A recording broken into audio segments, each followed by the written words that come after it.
Si ignoras lo que ocurrió antes de que nacieras, siempre serás un niño. Cicerón. Una hora con la historia, un nuevo enfoque del pasado deshaciendo mitos, con Pío Moa. Pues una semana más en Radio Ya estamos con don Pío Moa en una hora con la historia. Don Pío, muy buenas tardes. Hola, buenas tardes. Bueno, ¿todo bien? De momento parece que sí. Bueno, vamos a seguir hablando de la historia criminal del PSOE, de las declaraciones de sus líderes, pero tengo entendido, no sé si antes tenemos un editorial. Sí, vamos a hablar un poco de... O sea, en mi blog, por ejemplo, he puesto hoy algunas consideraciones que podemos tratar un poco, ¿no? Sí. La primera es preciso parar los pies al doctor y su banda de estafadores, o van a ser ellos los que van ellos a la cárcel o convierten al país en una cárcel bolivariana. Juan Carlos firmó una ley totalitaria que deslegitimaba la monarquía por venir del franquismo. Ahora Felipe VI tiene la oportunidad de deslegitimar a los deslegitimadores. Parece que está dando algún paso en esa dirección. Señalando que una situación excepcional no es... no puede admitirse como forma de deslegitimar la ley, de incumplir la ley, ¿no? Luego, la cultura democrática de nuestros políticos, periodistas e historiadores es tan nula, con excepciones, claro, que creen que el sistema no se altera por la inclusión de leyes totalitarias o por el premio político a la ETA por sus asesinatos, los cuales destruyó el Estado de Derecho, lo que hizo Zapatero, después de que la ETA estuviera al borde del precipicio, como ellos mismos decían, ¿no? Y actualmente hay un solo partido que se opone a las leyes liberticidas de la izquierda y los separatistas, y ese partido es Vox. Esto significa que es el único partido democrático. Al seguir la política totalitaria de Zapatero, Rajoy inauguró algo nuevo en la historia, la democracia de partido único. Porque no tenemos nada, en lo esencial están todos de acuerdo. Cuando Abascal decía, no, es que ustedes, el PP, el PSOE y Ciudadanos, se parecen en casi todo, ¿no? Sí, no hay... Y su programa ideológico, incluso con el que se presentaron las elecciones, era muy similar. Sí. No, eran las leyes de Zapatero. Sí. Era un régimen zapateril. Cuando Aznar condenó como criminales a quienes habían salvado a España de la disgregación y la tiranía, abrió el paso a la demolición de la democracia. Bueno, actualmente se nota un espíritu de mayor resistencia en los políticos a los desmanes de toda esta gente, ¿no? De la banda del estafador, ¿no? Sí. Y se nota, pero todavía hay mucha confusión.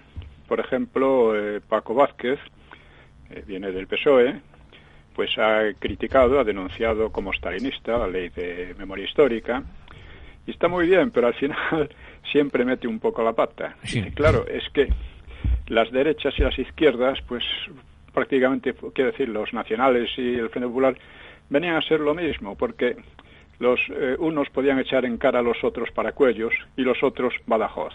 Bueno, mire usted, Badajoz, la matanza de Badajoz, en la Plaza de Toros, famosa, es un cuento chino, cuento, llamado chino, puede ser de cualquier sitio. No existió, fue una invención. Le hemos dedicado aquí en este programa, en esta una sesión, bastante. Por otra parte, en mi libro Los mitos de la guerra civil, lo expongo con completa claridad, ¿no? No ha sido desmentido ni puede serlo. Lo que pasa es que les viene tan bien que insisten como si nada. Bueno, esto es lamentable, ¿no? Pero es un poco la situación en la que estamos, ¿no? Y hace poco señalé también la cuestión de la profanación de la tumba de Franco, que no debe olvidarse, porque aquello es la consecuencia de la condena por Aznar del alzamiento del 18 de julio. Si esa condena es justa, la profanación de la tumba de Franco es justa, ¿eh? Y es lo que yo siempre digo a toda esta gente. Si la dictadura de Franco era tan tremenda como como ustedes la pintan, entonces la ETA tenía razón, entonces el Grapo tenía razón, claro. Entonces Carrillo tenía razón, y entonces ustedes o sus padres que estuvieron prosperando y trepando muchas veces en el aparato franquista, ustedes son unos colaboradores de la tiranía y del crimen. Esto es así. Y ahora resulta que toda esta gente que son de familias que estuvieron y que estuvieron realmente en el franquismo, que lo estuvieron muy bien y de manera privilegiada, y que se han vuelto antifranquistas cuando creían que les convenía. Oiga, no, ustedes son cómplices, si hemos de aceptar que aquello fue una tiranía, que no lo fue. Efectivamente. Y estamos en esta situación, que es una farsa continua, y hay que salir de ella porque esto está enfermando a toda la sociedad. O sea, esto es como un virus, como el coronavirus ideológico, que ha infectado a millones de personas. ¿Por qué? Pues porque dominan los medios, porque insisten, son machacones, y porque sobre todo la derecha, el PP, les ha trabajado como auxiliar de ellos. Claro. Y es preocupante, ahora parece que quien lleva las riendas del gobierno, a Sánchez no le hace falta a nadie para ser malo, pero tiene la sensación de que es el propio Iglesias, ¿no? Yo creo que no. En realidad el Coletas está ahí porque el doctor lo quiere. Aquí se olvida una cosa. Siempre se está diciendo, es que al doctor lo único que le importa es el poder. Oiga, le importa el poder para algo, claro. Porque el poder en ellos tienen un programa. Claro. Y lo mismo que los separatistas y lo mismo que el PSOE en general. Tienen un programa. Y ese programa es demoler el Estado de Derecho, demoler la democracia, demoler todos los restos del franquismo. Ese es el programa que tienen y lo están llevando a cabo. Sí. Y lo que pasa es que el Coletas hace un poco de rompehielos, como el elemento de choque que va ahí abriendo camino y que posiblemente se queme, y entonces el doctor pues puede maniobrar de otra manera, pero su objetivo es ese. Ahora mismo la cuestión de la monarquía es muy importante porque la profanación de la tumba de Franco fue una patada directamente a la entrepierna, vamos a decirlo así, de la monarquía. Fue una patada directa. Y estos hacen como que no se enteran. Efectivamente. Y la propia monarquía también miró a otro lado, ¿no? Como si no fuera con ellos. Es que además lo hicieron con la complicidad del PP, del Tribunal Supremo. O sea, tienen unas complicidades gigantescas. No nos damos cuenta hasta qué punto llegan, ¿no? Sí. Y con la complicidad de la Iglesia. Sí. O sea, esto es tremendo, esto revela hasta qué punto esto está corrompido y está podrido, ¿no? Y hay que cambiarlo. Como decía, hay que parar los pies a esta gente. Y ahora es la oportunidad. O sea, el rey tiene la oportunidad de deslegitimar a estos deslegitimadores. Tiene la gran oportunidad de decir, miren, ustedes están rompiendo la Constitución, rompiendo todo lo que se ha dado en todos estos años, así que aténganse a las consecuencias. Yo creo que tienen que ir a la cárcel finalmente. Creo que al final tendría que ver si no acaban con nuestra libertad individual, porque ya han acabado con nuestra libertad de movimiento, ¿no? La siguiente será nuestra libertad de pensamiento. Sí, bueno, a eso van. Bueno, a eso han ido ya con la ley de memoria histórica y con la libertad de expresión y de todo, ¿no? Ahora con el cuento de los bulos, que ellos son los mayores fomentadores de bulos que ha habido en toda la historia, y hoy precisamente en esta sesión vamos a tratar de cómo lo hicieron después de ser derrotados en la insurrección del 34.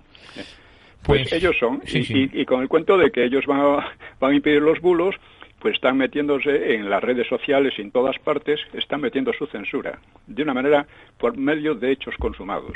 Yo, de hecho, salí de Twitter y de Facebook porque me estaban censurando de una manera desvergonzada. Sí. Bueno, que sepa que hay mucha gente que le echa de menos en las redes sociales. Bueno, ya lo sé, pero es que para mí es una cosa totalmente intolerable que una pandilla de mangantes como los que están ahí dirigiendo eso, me puedan decir lo que puedo decir y lo que no puedo decir. Es que no puede ser. Ahora, yo comprendo que otras personas insistan en eso porque de todas maneras algo hacen, algo se hace. Pues, don Pío, si le parece, nos metemos directamente ya en lo que nos ocupa hoy, que era precisamente seguir hablando de esas declaraciones que hacían esos miembros del Partido Socialista, ¿no? Nos lo traemos hace más de 80 años. Sí. Bueno, y que siguen en lo mismo. Bueno, sí. La cuestión es que, como hemos visto, fueron derrotados de una manera bastante vergonzosa, ¿no? Pretendieron que ellos no tenían nada que ver con la sublevación. Yo en el libro Los orígenes de la guerra civil, pues he puesto como un apéndice las instrucciones secretas socialistas para la insurrección y planteaban directamente que se trataba de una guerra civil. Dice, nadie espere triunfar en un día en un movimiento que tiene todos los caracteres de una guerra civil. En este movimiento el tiempo es el mejor auxiliar. Y trataba una serie de indicaciones muy precisas, desde volar puentes, localizar a posibles enemigos, porque estuvieron haciendo una labor de espionaje durante meses, para que además eso les sirvió cuando la guerra civil se reanudó en el 36, para localizar y asesinar a un montón de gente, ¿no? En aquella ocasión no tuvieron demasiada oportunidad, pero la verdad es que mataron también a todos los que pudieron, porque esto ya es... Bueno, pues una vez derrotados, la guerra civil siguió. ¿Y cómo continuaron la guerra civil?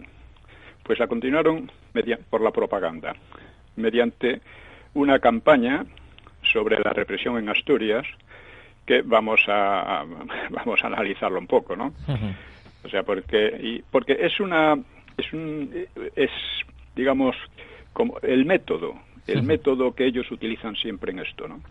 O sea, crear falsas, mentir, exagerar, inventar cosas y tratar de mantenerse siempre a la ofensiva, tratando de que los otros se pongan a la defensiva y den explicaciones, cuando en realidad quienes tenían que estar en el banquillo de los acusados son ellos. Son ellos. Se ponen como fiscales y esto lo hemos estado viendo todos estos años con la memoria histórica y demás, ¿no? Bueno, pues el caso es que las izquierdas recuperaron las fuerzas en torno a una enorme campaña contra la represión. El organizador de ellos fue uno de los principales jefes de la insurrección, que era Juan Simeón Vidarte, que era también un masón muy destacado.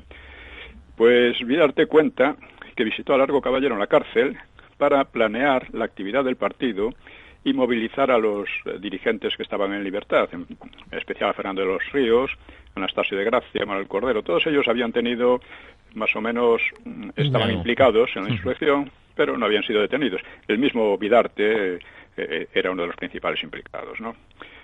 Bueno, pues unos tenían que volver a poner en marcha la UGT, y en cuanto a Fernando de los Ríos, que era un intelectual muy conocido, pues dice Vidarte, será muy útil por sus muchas relaciones en el extranjero. Vidarte se encargaría de la propaganda en general, de las gestiones en pro indultos, auxilios a los presos, abogados, etcétera. Dice él mismo, cuando me separé de Largo Caballero, comprendí que habían caído sobre mí los trabajos de Hércules. Al final iba a resultar muy fácil, porque el propio gobierno le iba a facilitar todo. O sea, un gobierno un poco serio habría detenido a Vidarte inmediatamente, claro, y habría suspendido, sine die, al Partido Socialista y a los partidos separatistas, por lo menos a la Esquerra. Eso, pero entonces pasaba como en parte está pasando ahora, ¿no? Eran muy pusilánimes, ¿no? No se atrevieron sabiendo que eran culpables, no pisaron el acelerador. No, es que el colmo fue cuando los jueces, que debían ser unos jueces finos, pues soltaron a Largo Caballero por no haber pruebas contra él. Una cosa, es un poco como el Tribunal Supremo ahora con lo de la tumba de Franco, ¿no? En fin, la justicia estaba muy corrompida también, ¿no? Bueno, pues Vidarte habló con una serie de gente, entre otras unas diputadas como María Alejárraga, o otra que se llamaba Matilde La Torre, Veneranda García, etcétera, y Margarita Nelken. Bueno, Margarita Nelken había huido a la Unión Soviética y desde allí escribía unos artículos diciendo que, aquello era el paraíso, ¿no? Bueno, pues también consiguieron la ayuda de políticos republicanos de izquierda y algunos, gente afín, muchos de ellos a Azaña, ¿no? Aunque Azaña fue detenido y estaba al margen, ¿no? Bueno, pues lo sorprendente es que Vidarte, que era miembro del Comité Revolucionario, pues sorprendente que actuara con tanta libertad, porque no fue detenido ni siquiera sintió inquietud por ponerse a salvo. Podría ser que tuviera también esto relación con la masonería, Podría ser, no está demostrado, pero ya que él era masón, pues, en fin. ¿Qué llega a ver? Sí. Y además hizo la tarea que emprendió Bidarte, era terriblemente dañina para el gobierno, ¿no? Y además y no fue molestado apenas por la policía. Precisamente, otro de los socialistas, que era uno de los jefes revolucionarios, que era Amaro del Rosal, pues dice que esta inmunidad se la debía a la protección del triángulo masónico. O sea que algo había. Bien, en el equipo de antirrepresivo, que le llamaban, o sea, de propaganda, pues sobresalía Fernando de los Ríos, ya digo que había sido exministro de Justicia, exministro de Estado y de Instrucción Pública, catedrático de la Universidad Central, presidente del Ateneo de Madrid, diputado en Cortes y vocal de la Comisión Ejecutiva del PSOE, así que su opinión, dice Bidarte, iba a pesar en el mundo entero. La verdad es que Ríos no había sido muy partidario de la insurrección, pero tampoco le había opuesto resistencia, ni tampoco había apoyado a Besteiro, que era el único que realmente se oponía. Él y otros cuantos, pero pocos, ¿no? Muy pocos. Y, bueno, en cambio, Largo Caballero habla de él con desdén, dice: hombre de grandes fantasías e irreflexiones, siempre tuvo el prurito de aparecer como el gran depositario de todos los secretos y conspiraciones. Azaña también lo trata mal en sus diarios, lo considera inepto, un vanidoso pueril y de inteligencia escasa, ¿no? Dice, por ejemplo, un momento: Casares Quiroga tiene razón, y como es infinitamente más listo que de los Ríos, le apabulla. Los comunistas le achacaban unos tribunales de urgencia que se hicieron en la época izquierdista de la República, ¿no? Bueno, pues el caso es que Ríos viajó con Negrín a Asturias y de allí, dice Bidarte, regresó enfermo, con los nervios destrozados. Traía gran número de denuncias, todas de espantosos casos de sadismo y de ferocidad hasta entonces inconcebibles. Bidarte selecciona en sus libros casos como este. José García Díez, labrador inofensivo, es acribillado a balazos por oponerse a que le fuera robada la cartera. En otra choza vive Herminio Martínez Iglesias, que después de luchar 3 años con la tuberculosis y de soportar 3 operaciones, hacía un mes que había empezado a trabajar. Se escondió en una casa inmediata a la suya, en compañía de Laureano Sánchez, Enrique Díaz, el consumero, los muchachos Abelino tal, de 18 y 16 años, y la madre de estos, con 4 hijos más pequeños. Entonces, dice, llegan los regulares. Primero llamaron con bastante prudencia. Luego el jefe gritó: fuera las mujeres y los niños. Dice: yo salí con mis 6 hijos y dije a los soldados: por lo que más quieran, no maltraten a mis hijos, que son inocentes. Estamos aquí porque el cañón estaba cerca y tuvimos que abandonar nuestra casa. El capitán me dio su palabra de que a mis hijos no les ocurriría nada. Mi Belino y mi Pepín desaparecieron de mi vista. Se oyeron unos disparos. ¿Cómo iba yo a figurarme que los inocentes hijos míos eran fusilados? Laureano Sánchez, Herminio tal, etcétera. Y así toda una larga serie, ¿no? Mujeres en citas, en fin, que destrozaban todo, ¿no? Uh-huh. Dice, incluso le sacaban a un diente de oro, cosas así. Bueno, el principal, estas cosas, estas las trabajan mucho. Recordemos, por ejemplo, lo que hicieron con el perro Excalibur cuando le fueron a ejecutar por el tema. Entonces no podían hablar de alguien que la habían asesinado, pero cogieron al perro y al perro lo asesinaron y vamos, la que montaron con el perro. Sí, ¿no? sí, lo que no se ha visto con las 20.000 personas oficiales que llevamos. No, ahora lo único que se ve en la televisión pues son cosas que están todas muy bonitas, gente cantando, en fin, algunos viejos que se salvan y cosas por el estilo. Sí, y muchos aplausos. Dice, bueno, pues todo el cuento era que había sido todo el mundo objeto de unos bárbaros tormentos. Dice, ya vimos antes, como en la sesión anterior, cómo contaban lo de Peña, el dirigente de Asturias, que dice que los mineros, en fin, soportaban las torturas más horribles para no delatarles y tal y cual. Resulta que los mineros lo que querían era fusilar a González Peña por traidor. Bueno, pues todo es así. Y lo asombroso, claro, hay una cuestión aquí que es muy importante, y es lo que decía Fernández, ¿cómo se llama, hombre? El ¿De los Ríos? No. No, que fue ministro de Franco, será posible. La memoria para los nombres. Sí, Ese hombre, el que escribió sobre las ideologías. Gonzalo Fernández de la Mora. Fernández de la Mora. Sí, Gonzalo Fernández de la Mora. Sí. Que decía, claro, la derecha no ha leído desde Jovellanos, salvo algunas excepciones. Y es verdad, porque fíjese usted que cualquier bulo que han contado esta gente, la derecha lo ha reproducido. Por ejemplo, el bulo de los 20.000 presos políticos en trabajos forzados en el Valle de los Caídos lo reproducía el ABC. Por ejemplo, sobre las horribles condiciones de la cárcel de Carabanchel lo reproducía el ABC.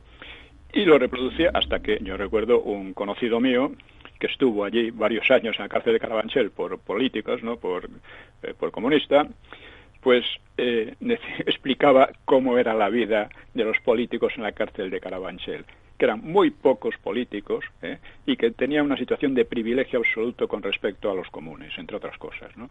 Bueno, pues esto, en cambio, en el ABC venía a decir que aquello estaba superpoblada de presos políticos y no sé cuántas historias más, que por supuesto vivían en pésimas condiciones. Bueno, esto, la derecha, como no lee, el propio Paco Vázquez, que en cierto modo es también de derechas, aunque es de PSOE, coño, ¿cómo puede repetir lo de Badajoz? Pues lo repiten. Sí, claro. Lo repiten con la mayor tranquilidad. Bueno, pues así era un poco las cosas, ¿no? Otras denuncias hablan de un tal Carlos González Miranda, que habría sido golpeado con sus hijos de 9 y 10 años y que fue bárbaramente maltratado, etcétera, ¿no? Bueno, había algo extraño, claro, en estos testimonios, porque era muy difícil comprobarlos. Venían de fuentes vagas, como un viejo, una persona identificada solo con un apellido corriente, o mencionaban operaciones para tratar la tuberculosis, o adornos, que no se operan con la tuberculosis, no se trata con operaciones, ¿no? O adornos no reglamentarios de algún soldado moro, para darle algún detalle y tal, pero resulta que esos adornos no existían, ¿no? Sí. El texto principal reúne muchos casos, y Vidarte lo reproduce íntegro, dice él mismo, a causa del valor literario de su emotivo relato, pues resulta anónimo, es un relato anónimo. Quien lo entregó a De los Ríos, dice él, debía ser uno de tantos compañeros a quienes no les interesaba pasar a la historia. Por cierto, que un historiador stalinista, no recuerdo ahora cómo se llama, tampoco tiene mucha importancia, que escribió algo así como la columna de la muerte o algo así, Espinosa creo que se llama, decía que, claro, que reconocía que, bueno, que la matanza de la Plaza de Toros no existió, pero o no fue así como la cuentan, que sé yo, pero claro que la propaganda que hacían en Madrid sobre ella, dice, tenía un gran valor literario. Claro. Y así se cubre todo, claro. Sí. Bueno, los tormentos eran calificados de inhumanos, de nunca vistos, de brutalidad inconcebible, pero, curiosamente, nunca lograban quebrar a los presos. Dice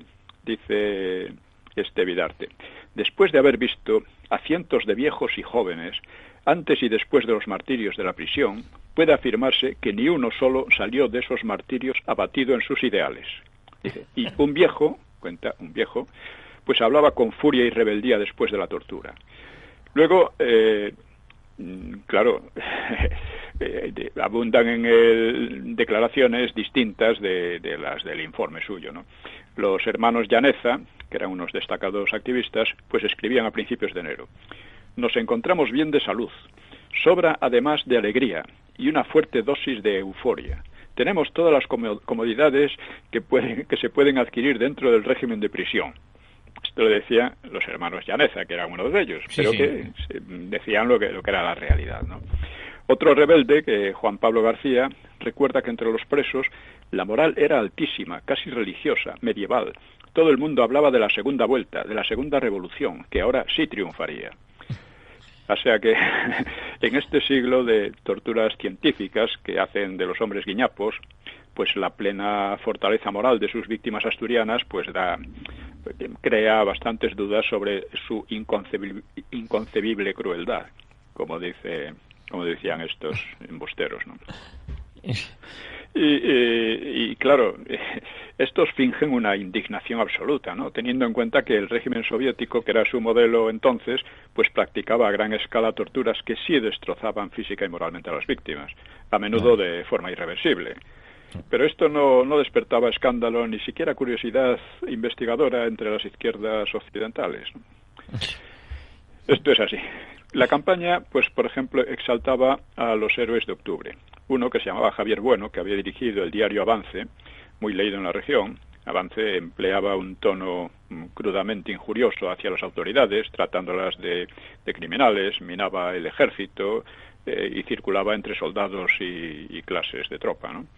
Bueno, sus artículos tenían muy poca relación con la verdad y constituían una bandera revolucionaria, ¿no? Siempre ondeante. O sea, dinamita espiritual lo llamaba la derecha. Dice lo que, por ejemplo, una cosa de el tipo de literatura que hacía el diario Avance. Tenía un artículo titulado "Lo que cuesta una sentencia de la audiencia de Oviedo". Según el periódico, un derechista había obtenido una sentencia favorable pagando 5.000 pesetas, lo cual podría confirmarse preguntando a las cachondas hijas de los magistrados de la audiencia. Este era el lenguaje, la retórica que usaba muy fino, gente. Sí. Bueno, pues claro, a un capitán de asalto, pues que estaba enfurecido, le dio un par de puñetazos a Bueno, diciéndole: "Tú eres el envenenador de Asturias, pero las vas a pagar, granuja". Y recibió unos cuantos golpes, ¿no? Y dice que Bueno le dijo a un compañero, todo esto son invenciones, ¿no?, que rompiera el cristal de su reloj y lo ocultara, porque estos canallas nos quieren asesinar y con el cristal nos podemos cortar una vena y la muerte será más grata. Pero fueron procesados normalmente, no pasó nada de esto. O sea, Otro dice: "A Luis Oliveira y a él les obligaron a cavar la fosa en que serían enterrados. Javier dijo: hazla curiosa, Luisito, que es para nosotros". aunque difícil, porque decía que tenía un brazo roto, o sea, ¿cómo podía acabar con un brazo roto, ¿no? O sea, esto era una sarta de mentira, que es un poco, la memoria histórica funciona así también, ¿eh? Sí, Uno lo analiza en concreto y, bueno... Y va por esa línea, ¿eh? Sí. Posteriormente se presentó a la prensa una fotografía que mostraba manchas oscuras en los brazos, que según el informe forense eran llagas forunculosas, pero según él eran huellas de torturas. No había brazo roto ni se mostraban daños en las piernas, como decía la propaganda. También dice que le habrían forzado a comerse artículos de Avance y dice... y el Bueno, que se ve lo bueno que era, dice: terminado de comer el último trozo del periódico, comentó: al fin y al cabo es mío. Y ahora anda dando ánimos a todo el mundo. Lo que ocurre es que efectivamente los presos, que fueron tratados de manera normal, indiscutiblemente, como se deduce de los testimonios de ellos, pues estaban muy eufóricos porque la propaganda les hacía creer que efectivamente se prepararía la próxima y que la próxima iba a ser la definitiva, la próxima insurrección. Sí. Esto, precisamente, el Carrillo y otros muchos, pues emprendieron una campaña que llamaban por la bolchevización del partido, para hacer que el partido funcionase en adelante como una máquina militar, al modo de los bolcheviques rusos. Es decir, que lo que hubo realmente es que de ninguna manera se arrepintieron ni recapacitaron ni nada. Y al pobre Besteiro, pues que parecía que era la ocasión para él, para mostrar: mira, que hemos llegado y esto no puede ser, pues fue todo lo contrario. Lo pusieron de colaborador de la policía y de todo, ¿no? Hubo un mártir, algún que otro mártir, claro. Hubo un periodista que se llamaba Luis Higón, que firmaba como Luis Irbal, y trabajaba en La Libertad, un diario madrileño republicano de izquierda, ¿no? Bueno, al parecer le ocuparon crónicas en las que relataba supuestas atrocidades de los soldados. Fue arrestado, 3 oficiales de la Legión lo sacaron del calabozo, increpándole: tú eres un asesino y no vas a matar más. Y un oficial de origen búlgaro llamado Ivanov lo mató a tiros. Después alegaron que Sirbal les había agredido, cosa que era muy poco probable, ¿no? Fue un crimen, indudablemente, pero lo utilizaron... Sí, lo amplificaron, ¿no? Sí, un poco como al perro Excalibur, no sé cómo decirlo, ¿no? Sí. Era la imagen de las torturas y los asesinatos. No había debido tortura, era un asesinato sin más, pero aquello era... Siempre citaban el caso de Sirbal.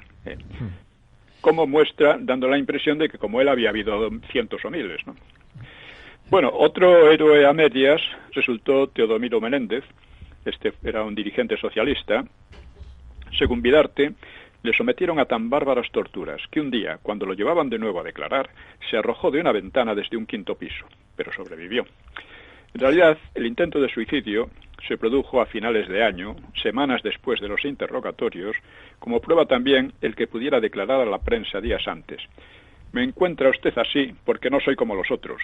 Todos se han preocupado de la fuga, de preparar la retirada, de tener listo el automóvil, el barco, el paso de la frontera, el hotel en el extranjero. Yo tengo que ser la víctima, el pobre Menéndez. Pero según Vidarte y según esta campaña, pues ya se sabe, ¿no? Dice, Menéndez había sido de los pocos líderes que se habían opuesto a la revuelta. Participó en ella por disciplina y lo habían arrestado y casi fusilado sus propios camaradas. Cuando lo capturaron los gubernamentales, pues involucró a González Peña y seguro que lo hizo sin ninguna presión, porque sus compañeros de celda le recriminaron el que lo hubiera delatado. Y Menéndez, que quedó muy mortificado y muy aislado en la cárcel, debió de sufrir una crisis psicológica, y cuando se repuso del del intento de suicidio, pues dijo que se había caído al sufrir un mareo. O sea, que ni se había intentado suicidar siquiera. Bueno, pues importa mucho entender cómo funciona esta gente, ¿no? Para soliviantar a la gente a base de mentiras, exageraciones, confundiendo unas cosas con otras, mezclándolo todo, ¿no? Bueno, la verdad es que la campaña de denuncias, pues claro, a los vencidos les daba un estribo para convertirse en acusadores en vez de acusados. Así, para tomar la iniciativa política y para relegar al olvido su responsabilidad por haber declarado una guerra civil. Y utilizaron las denuncias pues con mucha destreza, como siempre, ¿no? O sea, Vidarte rompe todo freno a su pluma, ¿no? Cuando llega ahí. Dice, los guardias eran 1000 veces más crueles que los verdugos medievales. Eran expertos en los tormentos más inhumanos. Los espantosos relatos circulaban masivamente en hojas y en prensa clandestina y por rumores orales, gracias al aparato del PSOE, que seguía en pie, que no había sido desarticulado como hubiera merecido, ¿no? Y gracias al concurso de anarquistas, comunistas y del resto de la izquierda. El Ateneo de Madrid, que entonces estaba muy radicalizado, hizo suyo el informe de Los Ríos y lo distribuyó en círculos intelectuales. Así, esta campaña, que se planteaba por los mismos que habían intentado la guerra civil y que habían perdido de momento, pues iba a ser el centro de la agitación socialista durante 1934 y 35, ¿no? Y logró, además, porque en el 34 los socialistas estaban bastante desprestigiados, y una muestra es que no consiguieron apoyo popular en casi ningún sitio en su insurrección. Pero con esta campaña de propaganda consiguieron que amplios sectores de la población se radicalizaran enormemente, ¿no? Incluso propensos ya a una guerra civil. Y eso se mostró cuando en el 36 se reanudó la violencia y la furia y la mala leche que había por todas partes, ¿no? Y esto derivó en gran medida de aquella campaña que hicieron los socialistas, ¿no? Claro. Bueno, pues, en fin, los papeles fueron entregados a Alcalá Zamora, el informe, y pues lo trasladó al gobierno, el cual lo pasó al fiscal de la República, porque los consideraba calumniosos. El fiscal advirtió a Fernando de los Ríos, dice, por el honor de España, que a todos nos interesa cuidar, le agradeceré que este expediente no se imprima ni se divulgue en el extranjero. Pero claro, Vidarte entendió que debía hacer lo contrario. Tomó como modelo porque estas campañas no era la primera, la gran campaña internacional en favor de Ferrer Guardia en 1909, que fue fusilado después de la Semana Trágica. Ferrer Guardia era un terrorista, sí. Pero completo, ¿no? Y un verdadero, digamos, fanático del terrorismo, ¿no? Y dice, pues Vidarte, precisamente se enfrascó en el estudio de aquella campaña internacional por Ferrer Guardia. Dice, en el estudio durante muchos días en mis pocas horas libres. Dice, creo que aquellos episodios trascendentales de la historia de España me sirvieron más que cualquier otro razonamiento para iniciar inmediatamente en el extranjero, con la cooperación valiosísima de Fernando de los Ríos, la campaña a favor de los socialistas detenidos. La Cambó era un dirigente medio separatista, medio catalanista o regionalista de la Lliga en Cataluña. Dice que la campaña por Ferrer Guardia fue organizada por la masonería. Ferrer Guardia era un masón destacado, ¿no?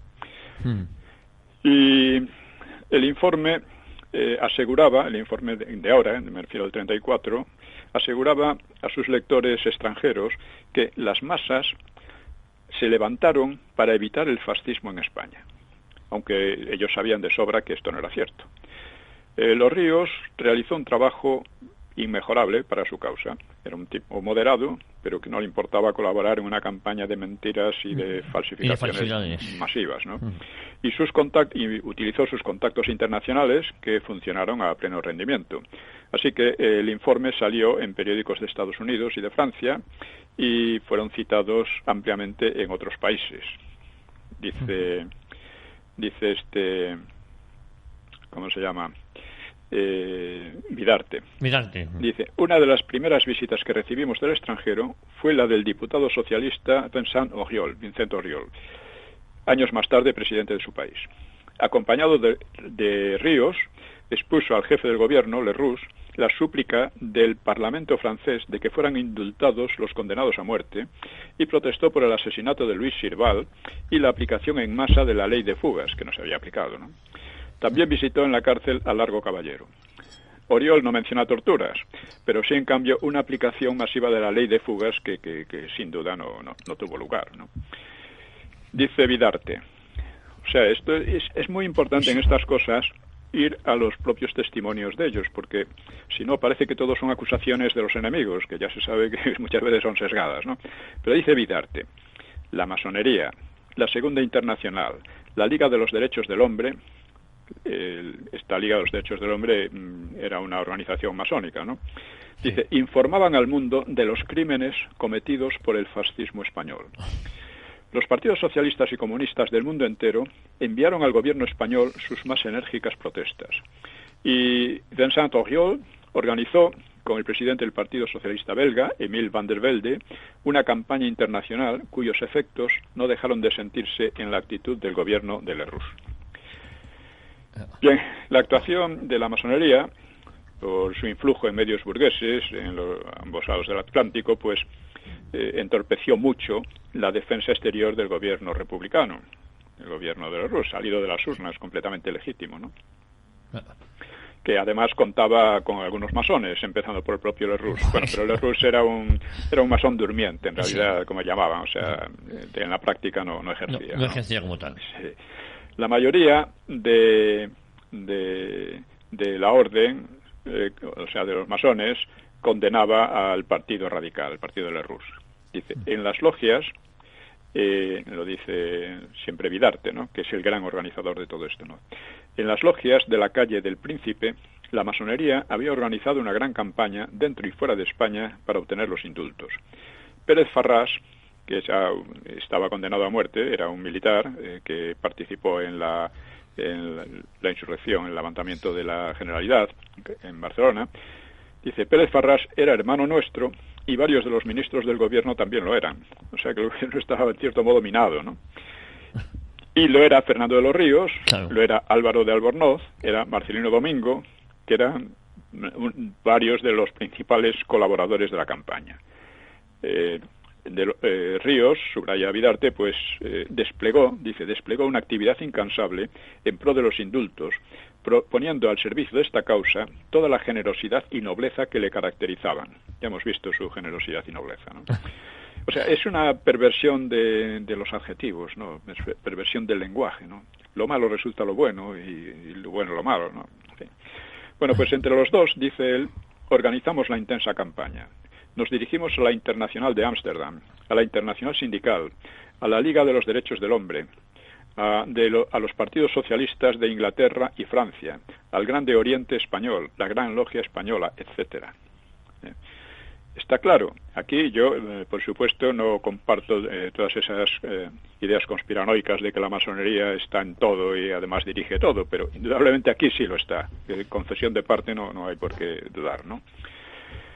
Bueno, el director de la campaña, o sea, Vidarte, visitó también a Martínez Barrio, que era un líder de la masonería, aunque había dejado su máxima jerarquía un poco antes, ¿no?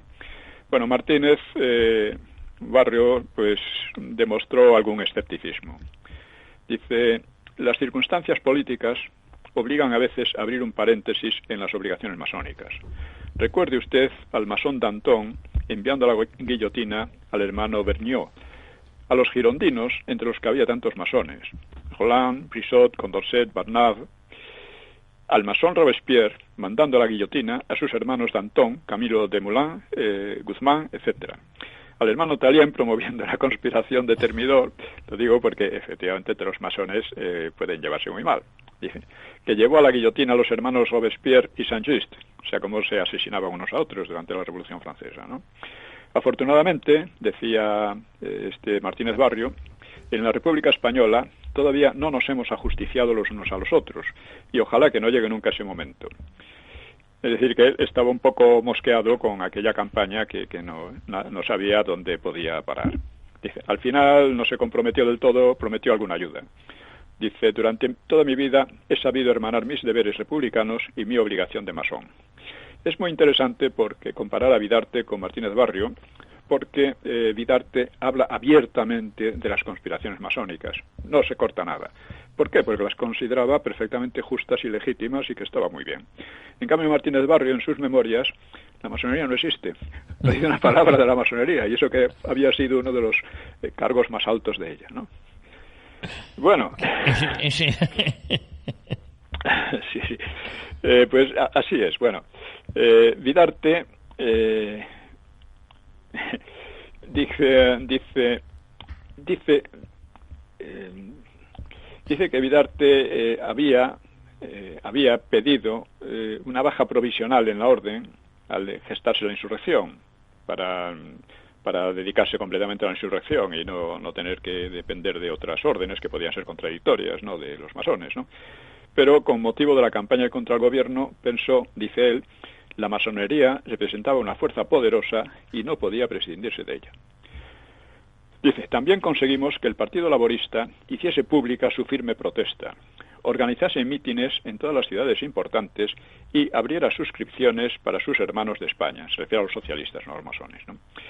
Un buen día se nos presentó una comisión de diputados laboristas encabezados por Lord Listowel de la Cámara Alta, o sea, de los Lores, claro, la cual quería investigar los sucesos de Asturias. El presidente de las Cortes, Alba, recibió a Listowel acompañado de María Lejárraga y un abogado francés. Alba manifestó que ni en virtud de su cargo ni como ciudadano español se allanaba a la idea de una información colectiva practicada por extranjeros, cuando con arreglo a las leyes los diputados de la izquierda podían investigar cuanto quisieran, lo cual es verdad. Gil Robles calificó el episodio de indignidad y pidió que la comisión fuera puesta en la frontera. Pero Lerroux permitió a los ingleses viajar a Asturias, donde la fuerza pública pudo protegerles de manifestaciones hostiles de personas que habían sufrido los efectos de la revuelta socialista. Bueno, la campaña no incluía solo presiones políticas por las alturas, sino también, y muy especialmente, una intensa agitación de masas con mítines, reparto de octavillas, manifestaciones y difusión de carteles desde San Francisco a París. O sea, esto ocurrió por todo el mundo.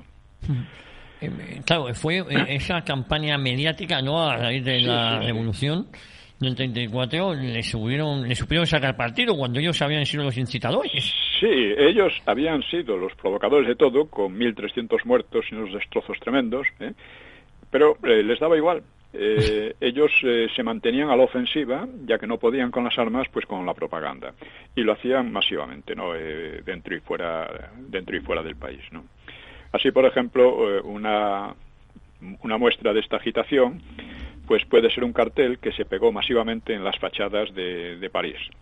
Decía, España en sangre, mujeres y niños degollados, 5.000 trabajadores muertos, heridos, torturados, 8.000 heridos, 70.000 prisioneros políticos, socialistas, comunistas, anarquistas, radicales, republicanos, ciudades destruidas por la artillería, la aviación y los cruceros, centenares de antifascistas amenazados de cárcel o muertos o obligados a refugiarse fuera de España. ¿Qué le parece? Eso. Otros carteles pintaban a multitudes de obreros desarmados y de mujeres con niños en brazos enfrentándose o huyendo de guardias civiles que en filas disparaban a mansalva. Esta es los socialistas siempre han cultivado toda esta demagogia sin ningún problema, sin ningún escrúpulo. Sí. Por eso digo que su historia criminal debe ser conocida para no caer en sus trampas, porque evidentemente se ha caído mucho en sus trampas en la actualidad, ¿no? Sí, y además pasan, como usted bien ha dicho, como si el Partido Socialista fuera un partido moderado. Otra cosa es que en su larga historia haya tenido algún paréntesis, ¿no? Pero no ha sido lo habitual, ni mucho menos, ¿no? Ha tenido algún paréntesis cuando se sentía débil y porque en la transición se demostró que eran débiles, ellos y los separatistas y los comunistas y todos, ¿no? O sea, cuando Torcuato Fernández Miranda desarrolló la transición muy bien planteada, o sea, a partir del franquismo, de la legitimidad del franquismo, pues decía: es necesario que se sepan débiles, porque efectivamente eran débiles en aquel momento. Pero a partir de entonces Suárez y los demás les ayudaron todo lo que pudieron, les abandonaron el terreno de las ideas y de la historia, y bueno, así hemos llegado a donde estamos llegando, ¿no? Don Pío, nos quedan 10 minutos justo. 10 minutos. Sí. Bueno, vamos a seguir un poco el tono de la campaña en España, ¿no? Sí. Un llamamiento de un comité juvenil de Unidad de Acción Socialista Comunista, parece que era de Santander.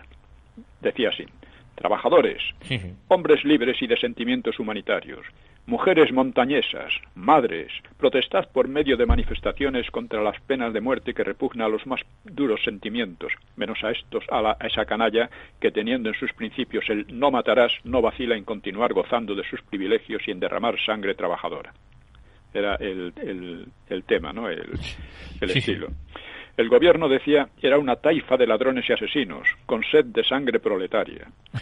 Un folleto de la Unión Socialista de Cataluña clamaba: Cataluña y España, como si fueran naciones distintas, tienen que conocer el vandalismo satánico de un gobierno a cuyo frente está Alejandro Lerroux, enemigo número 1 de la República, el traidor, el Judas de la clase obrera. Lerroux, precisamente, era el único republicano tradicional.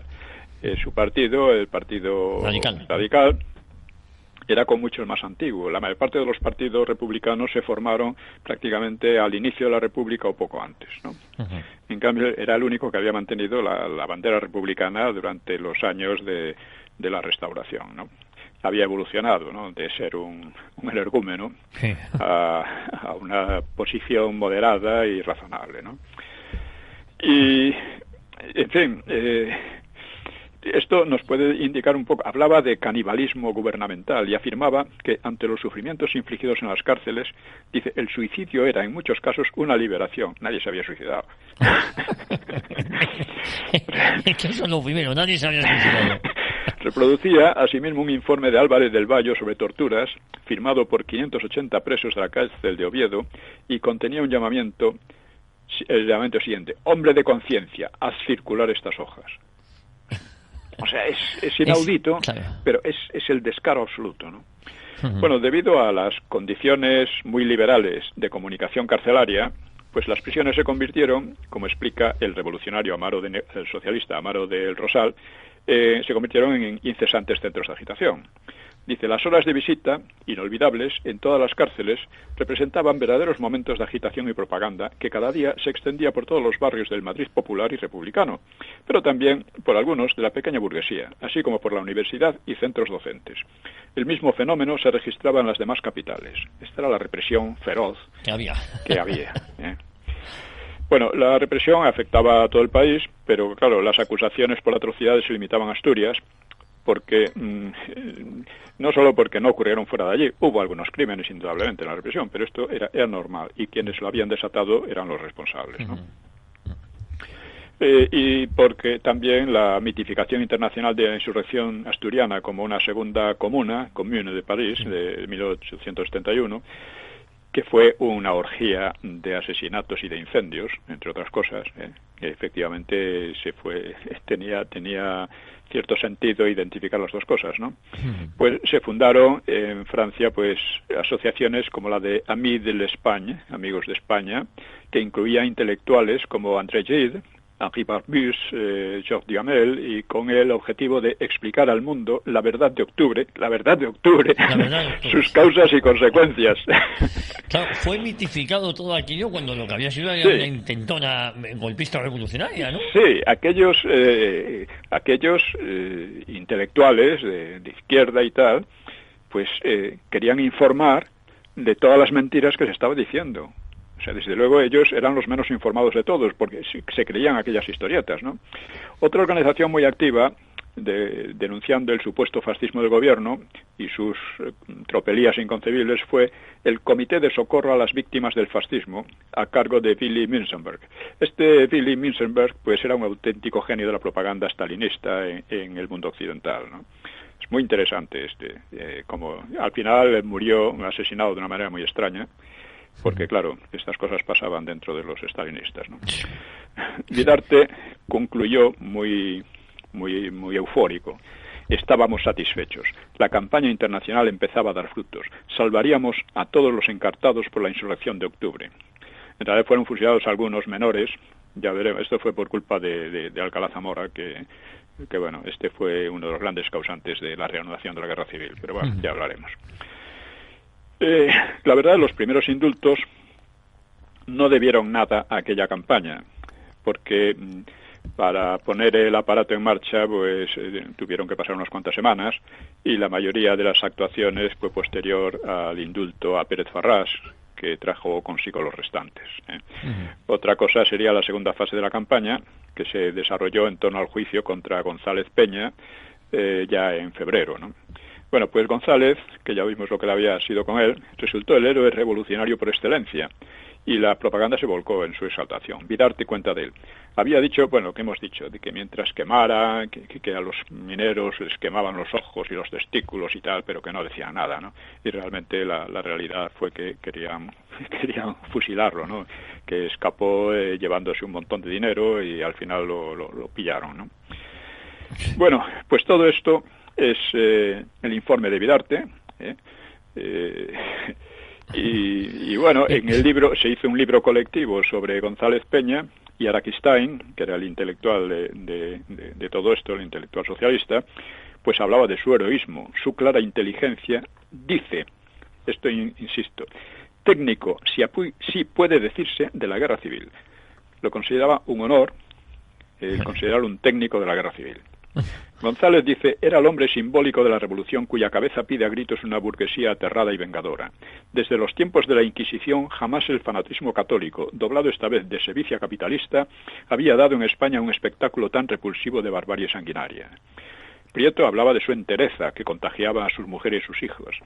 Un llamado José Vizosa se tenía a sí mismo por el hombre más bueno del mundo, pero reconocía que la bondad de Peña era algo sencillamente sublime, imposible de superar. Dice, con razón, dicen sus íntimos que es el genio que conducirá a la clase trabajadora a la total emancipación. En fin, el Álvarez del Valle da también, muestra que, consigna que fue un movimiento de inusitadas proporciones, sostenido durante semanas y semanas en la primera página de los diarios obreros, y que incluso, es decir, extranjeros, ¿no? Y que incluso logró retener la atención de la gran prensa liberal extranjera más allá de lo ordinario. El nombre de González Peña quería decir para el proletariado mundial octubre, y octubre era a la vez para la opinión antifascista de fuera, sin distinción de partido, gesta popular española contra el enemigo común. Salvad a Peña devino la consigna fija en los manifiestos más diversos, en las conclusiones de las asambleas, en los editoriales y pasquines. Era un grito unánime reproducido sin desmayo. En realidad, Peña se había salvado de ser fusilado por los suyos y al final sería indultado, claro. Pero la declaración del caudillo asturiano ante el tribunal demuestra que había perdido la ilusión por la revuelta y por su protagonista. Dice, aunque yo no soy católico, no se postró ninguno de esos católicos ante su confesor con la sinceridad con la que yo lo hago ante vosotros, le dijo a los jueces. Observó que la Guardia Civil había cumplido con su deber y admitió atrocidades de los revolucionarios, alegando que él, en persona, había impedido el asesinato de 100 prisioneros. Su papel de jefe lo atribuyó a las circunstancias y afirmó: la labor principal de los dirigentes no fue obligar a participar en el movimiento, sino contenerlo. Tampoco denunció torturas ni malos tratos, ni la supuesta redada de mujeres e hijas de mineros para ser violadas por los soldados de África que le atribuía Bidarte y compañía, ¿no? Bueno, el Largo Caballero se enfureció. Dice: avergüenza e indigna leer estas manifestaciones transcritas. No se ve en ellas ningún rasgo de virilidad ni de grandeza. Todo es pequeño y bajo, delaciones, cobardía, indisciplina, prurito de pasar por humano y colocar a los trabajadores combatientes en situación antipática por sanguinarios y anárquicos. En fin. Luego un Largo Caballero que se vio beneficiado del indulto, ¿no? Sí. Vamos, quedó libre, ¿no? Sí. Dice, y lo explica así: es muy amargo verse en vísperas de ser fusilado o de ser condenado a presidio para el resto de la vida. ¿Para qué, dirán algunos, exponer lo más apreciado que es la vida, si se puede colaborar sin esos peligros y hasta pasar a la inmortalidad como hombres sensatos y de buen juicio? Pero Largo habría visto el caso con más benevolencia si no fuera porque Prieto, después de escapar a Francia, le atacaba, empleando como munición la figura de González Peña. Así comenzó una ruptura entre los líderes socialistas que iba a acarrear muy largas consecuencias, ¿no? Sí, posteriormente, ¿no? No sé si nos queda tiempo. Nos queda 1 minuto y medio, don Pío, y a lo mejor establecer ese paralelismo, ¿no?, con muchas de las declaraciones o lo que luego trajo consigo esa... Sí, bueno, la verdad es que a Peña pues fue condenado a muerte, pero algunos presionaban para que se cumpliera, pero era improbable porque había un precedente con Pérez Farrás, catalán, y el mismo González Peña estaba muy tranquilo, ¿no? Araquistáin cuenta que unas parientes fueron a verlo a la cárcel y como se echaran amargamente a llorar, convencidas de la inminencia de la ejecución, dice Araquistáin, él contestó a su llanto con una carcajada de las que se dicen homéricas. De todas formas, la sentencia elevó a su ápice la campaña nacional e internacional, ¿no? En fin, todos fue una cosa tan masiva y tremenda a la que la derecha fue incapaz de replicar. Y además que luego la derecha tampoco encontró pruebas para apretarle, por ejemplo, a Manuel Azaña, ¿no? Y podemos decir una cosa, es que la insurrección fracasó porque no había ambiente popular para ella. Había mucha crispación, pero eso de lanzarse a la guerra civil nadie lo quería. Ahora, después de esta campaña, la crispación ya se tornó en en un ánimo feroz, en un odio feroz, y que esto se vio luego cuando la guerra se reanudó en el 36.